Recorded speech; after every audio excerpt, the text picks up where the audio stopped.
tell us, for the past 2 years, what has been going on with you? So, like they say, don't judge a book by its cover, right? Um, of course, I'm a gentleman. My past is not or doesn't, characterize who I am or who I'm not. However, we all deal with things as individuals, as humans. And it's just like, someone being sick or ill of cancer. That's a disease, right? I dealt with the disease of addiction. And, when you talk about the last 2 years of what happened, addiction, just did not come into play just at that time. Again, I'm going to backtrack you back to Nigeria. I first tried cocaine as a party drug back in Nigeria. I had a girlfriend that introduced me into it.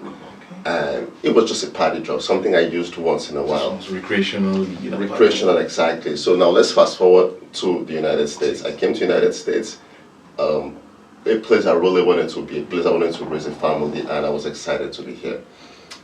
And in my mind, what I was doing was just a party drug. So a new environment is going to bring new things. Of course, that's what I would believe. However, something that wasn't dealt with was the addictive part of me, was the obsession of using. So even when I came to the United States and I just didn't start using immediately, I found myself drinking. Drinking started by just drinking recreationally to becoming a problem, to not being able to function without drinking, just to drink every day just because I want to drink. But, in times like this, the thing people don't talk about is what is the cause. There's always an underlying factor about what happened. What is someone dealing with that is not being taken care of? So that was what, kind of progressively from drinking, alcohol wasn't good enough to numb me of the things I was going through, whether it's in my career, whether it's, me trying to fit in to be, what the society expect me to be, or what, people in my family, or, just what people expected me to be. I became a people's pleaser.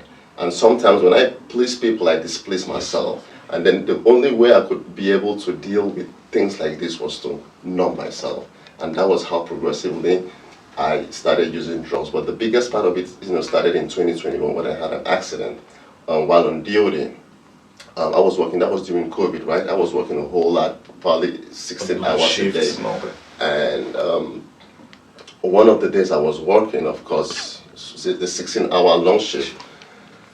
Overnight, about 5 a.m. in the morning, I was hit by a dump truck, and I was out of work for some time. I was very resentful about that situation because of how I was being treated. It's not something I'm going to dive deep into that discussion, but I was very resentful about just how I was treated, whether it's from the job, whether it's from the doctors, I'm not going to specify exactly, but that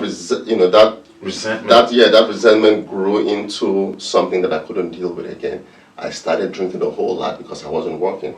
I was home, drinking a whole lot. I started hanging out with people that I probably shouldn't have been hanging out with. That reintroduced me into self-medicating, which was using drugs. My primary drug of choice was cocaine. It did work for me, temporarily, right?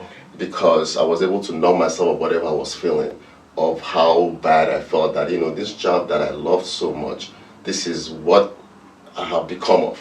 I'm not going to work again because of whatever happened on the job, and this is where I am. So it's something I dealt with. I really didn't know how to deal with it. The only way I knew how to deal with it was to self-medicate myself. And progressively, my drug use became a problem. It became a real big addiction. It became a real big problem. And I was still out in the community, still looking normal, right? But behind the scene, it was a demon. Wow.